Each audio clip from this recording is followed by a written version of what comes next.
राजस्थान के उदयपुर में कन्हैया लाल की हत्या के बाद पूरे देश में आक्रोश बढ़ गया है। जिस तरीके से व्यापारी कन्हैया लाल की हत्या की गई वह बहुत ही दर्दनाक था। कन्हैया की हत्या के बाद पूरा हिंदू समुदाय एकजुट हो गया है और उन दोनों हत्यारों के खिलाफ मांग कर रहा है कि उन दोनों को कड़ी से कड़ी सज़ा दी जाए। एक और नई बात सामने आई है कि उत्तर प्रदेश का एक व्यक्ति जिसका नाम आसिफ है, वह सोशल मीडिया पे खुशी जाहिर करते हुए दिखा कि कन्हैया लाल की मृत्यु कर दी गई है। इस बात पे वह खुशी जाहिर कर रहा था, जिसके कारण योगी सरकार तुरंत एक्शन में आके उसको गिरफ्तार किया।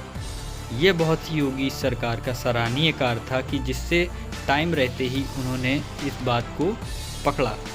तो उदयपुर हत्या के बाद जिस तरीके से वो दोनों ने सोशल मीडिया पे बहुत ही बहादुरी से अपना दिखा रहे थे कि उन्होंने बहुत ही अच्छा काम किया है, अब उनको पता चलेगा कि उनकी इस गलती की क्या सज़ा है।